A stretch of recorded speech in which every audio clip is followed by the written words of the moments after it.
you're giving me is fiction. I'm a sorry sucker and this happens all the time.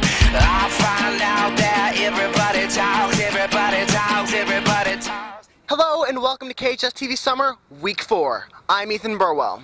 This week we have a lot of cool stuff for you. We're going to be down at the river, we're going to be up at New Paltz at their art festival. We're also going to be down in Rosendale for their festival. Now, as always, let's meet our team.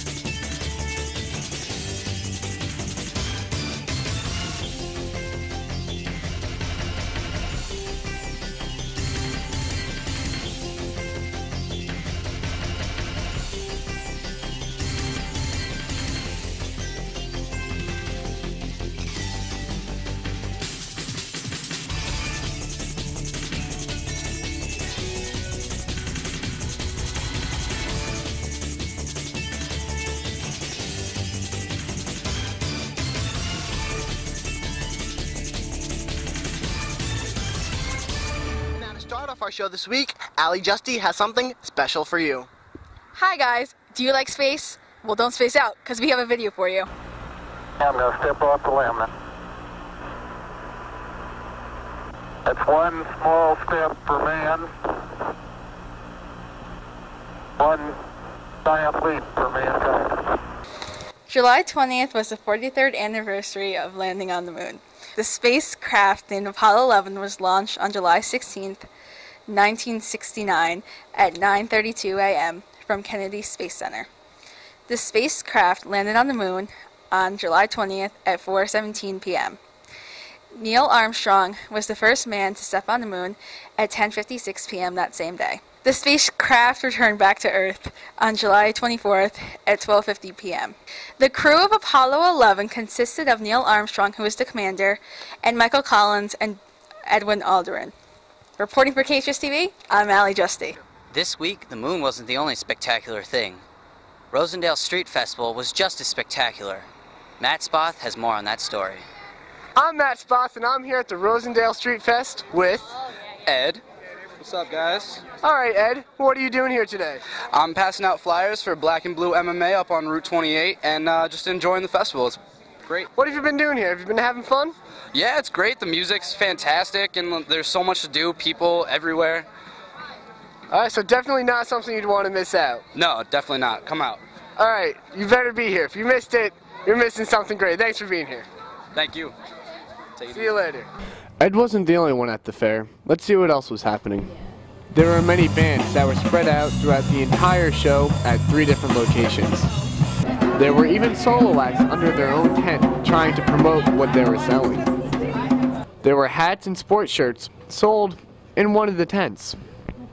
There were balloons, tattoos, and there were a couple of these throughout the festival. There were toys and knickknacks that people made or acquired that were for sale. There were shirts, shorts, and all homemade or designed. There was even a tattoo spot where you could have your own homemade tattoo. There was jewelry for sale throughout the festival. The Rosendale Street Fest is truly an impressive gathering of many different ideas, thoughts, and people. If you didn't make it this year, you missed something that is truly great and wonderful to our community. Hope to see you next year. Reporting for KHSTV, I'm Matt Spoth. And now we're headed over to New Paltz for their first annual Chalk Festival. On Friday, July 20th through Sunday, July 22nd, New Paltz held its first ever Chalk Festival. 12 of the best chalk artists in the United States were flown in to participate in this event, as well as 11 local artists.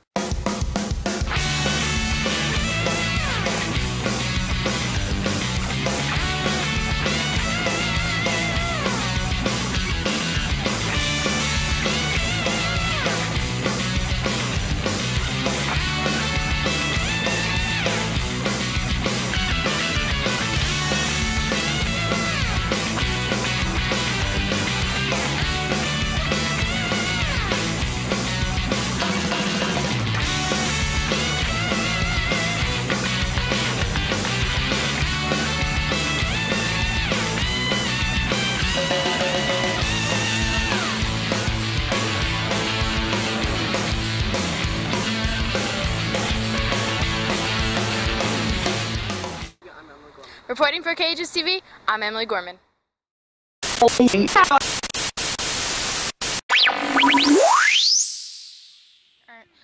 the summer, most kids spend their time playing video games. At BOCES, some kids are learning how to invent their own video games. Let's take a look. Summer, BOCES offers a 2-week summer program in which students from Ulster and even some from Dutchess County learn about video gaming and robotics.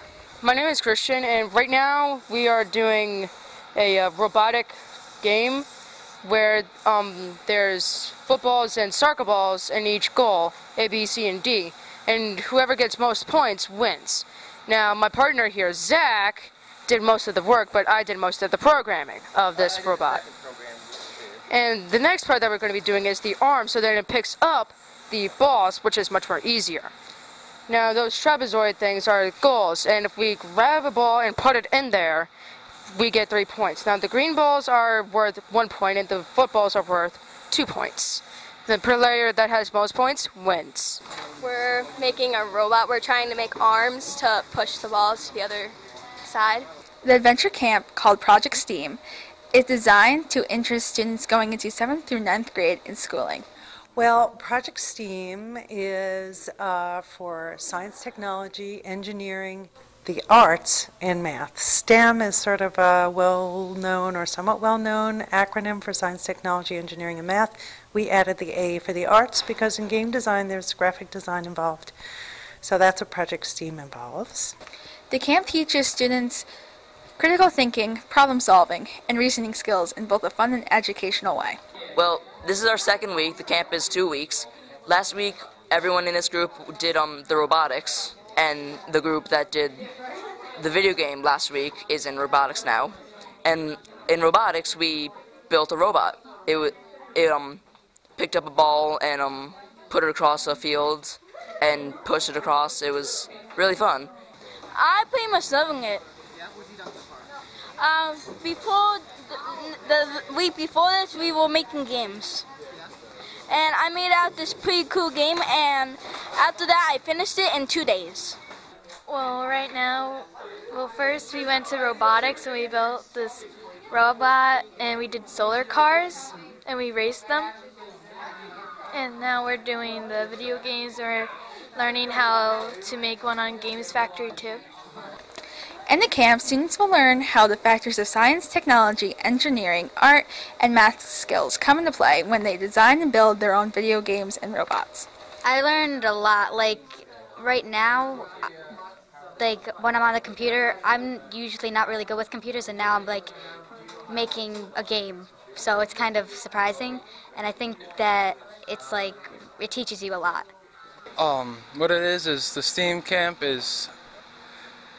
it's just kids coming to do they do the robotics and the gaming, and what I'm doing is helping them build their robots and do their make their modifications for them, and that's pretty much it. Reporting for KHSTV, I'm Allie Justy. And now to wrap up this week's show, we take you down to the Strand in Kingston, where we just celebrated Hudson River Day. Let's jump down there and see what happened. It's Ethan, and I'm down here at the Strand in Kingston for this year's Hudson River Day. Now, we're down here and they have a lot of cool stuff going on. They have boat tours going on down here. They have the Clearwater over there, and a lot of cool stuff going on. So we're going to take a closer look right now. Let's check it out. We are here today as part of the staff and volunteers from the Hudson River Maritime Museum celebrating Hudson River Day. Anyone who has been down to the Strand in recent weeks has probably noticed the construction going on by the Rip Van Winkle. But what you may not have noticed is that that construction is associated with this year's River Day.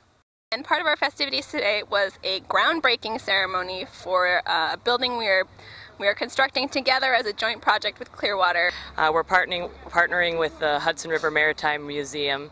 The building that will be built behind you is going to be our new home port and barn and education center. So they'll have some place to work on the Clearwater during the winter, and then in the summer the building will serve as educational and programming space for the museum. The Clearwater was first commissioned in 1966 when Pete Seeger, in despair over the pollution of his beloved river, announced plans to build a boat to save the river. Pete, along with many other concerned individuals, believed that a majestic replica of the sloops that sailed the Hudson in the 18th and 19th century would bring people to the river where they could experience its beauty and be moved to preserve it. The Hudson River was real nasty about 45 years ago, and so he built this boat to essentially raise awareness about the river. This boat lobbied for the Clean Water Act in the early 70s and helped to get that passed, which put an end to point source pollution. And what we primarily do now is use the boat as a platform for our education program. We serve 15,000 students in the Hudson Valley every year, taking them out, going fishing, raising the sail, teaching them about the river, and we're able to continue to inspire young people to care about the river. The river's a lot cleaner now too, so it's working. But the Clearwater was not the only boat on show. Rivergoers got the chance to take a look at some pretty historic boats here on the Hudson River, some dating all the way back to the early 20th century. We have several historic boats here today. They are all docked up to the Pennsylvania 399, which is the barge over there. That's a historic railroad barge. It would carry railroad cars up and down the Hudson River. The blue and yellow boat is the Urger. That is a New York State canal boat, also a tugboat. So it's a little bit smaller than the other ones because the canals are much narrower. The Gowanus Bay and the Cornell are both Hudson River tugboats, both from around the 1940s they were made. And then you can't really see it, but on the other side of the Urger there is a very small coal-fired steamboat. And we go to these canal days, water days in New York, and festivities like that.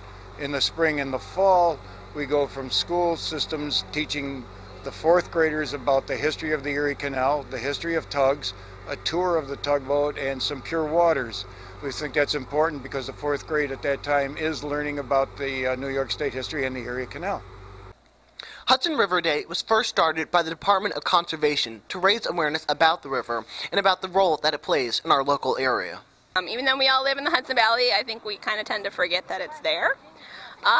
So it's really important in terms of the watershed, in terms of the history of the area. I mean, it's been a transportation highway since before Henry Hudson got here. The native people here used it for transportation a lot like we did throughout the 18th, 19th, and early 20th centuries.